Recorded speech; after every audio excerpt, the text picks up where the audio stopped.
তারপরে দিবে মরিচের গুঁড়ো পরিমাণ মতন, বেশি যাতে ঝাল না হয়। এখানে আবার কাঁচা লঙ্কা দিয়ে হয়েছে। পরিমাণ মতন হলুদ,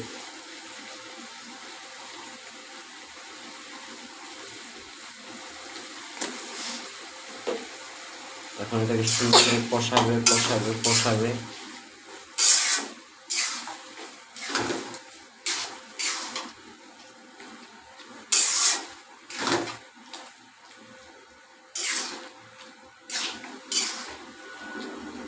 এটা ইংলিশে বলে ম্যাশ পরোটা, বাংলায় বলে আলুর ভর্তা।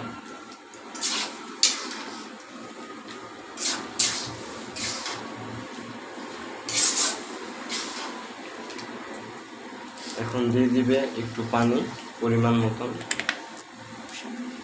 কষানোর জন্য।